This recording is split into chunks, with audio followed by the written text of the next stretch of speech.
Hello, École Jean Mas. Sorry for my terrible pronunciation.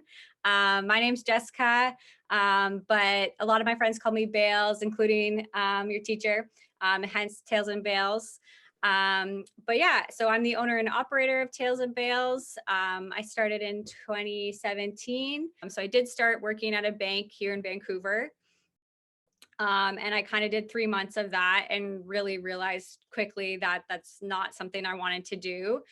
Actually, me and my fiance Luke, we were watching a documentary one night about like living day by day to make yourself happier kind of thing, and not just clocking in and clocking out. And so we both actually quit our jobs that week.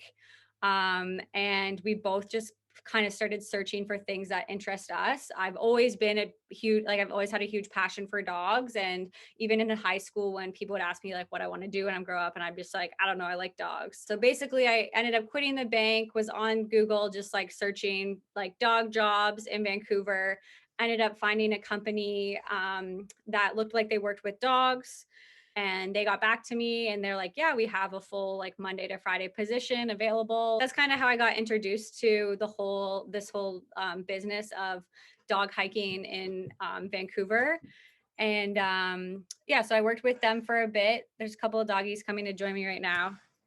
Hi. Oh, so introduce us to the dogs. Yeah, this one's Gandalf.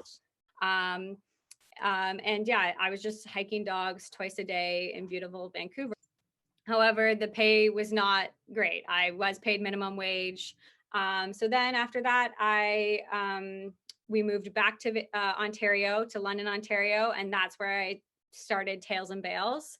Eventually, I came back to Vancouver. How much did you make in your first year of starting your business? So I was making around $200 a day. Do you mind if I ask how much you're planning to make this year? My goal every day is to make over $300 a day. 2021, I made 70K.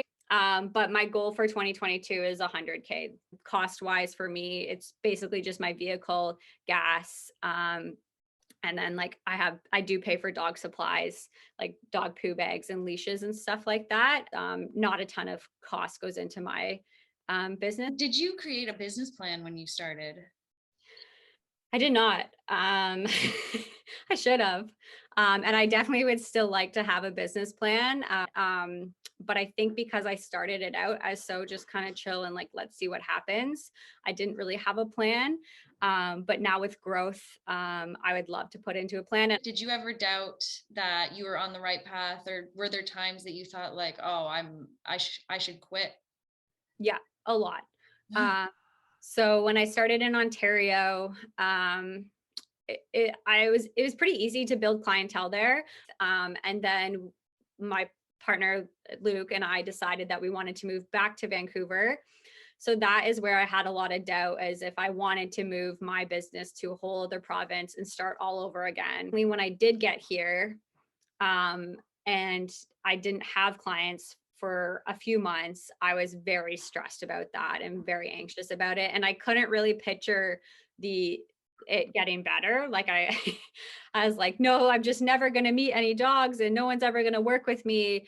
And like, fast forward even just like a few months and I was like full. So it didn't take a long time, but definitely there was a lot of doubting during that time, and a lot of like, should I just get a different job? Should I just try and pursue something else? Should I just, obviously if you give up, nothing's going to happen, right? So as you just have to keep meeting, in my case it was just meeting dogs and getting my name out there and providing a good service. Like I didn't do any advertising or anything like that, but Instagram I think has probably brought in a ton of my business. I post on my Instagram every single day, just content of the dogs, and that's I think what people are paying for a lot of the time, is like they just want to see their dog having fun. I feel so much better being my own boss and creating my own hours, and just knowing that like I could take time off kind of whenever.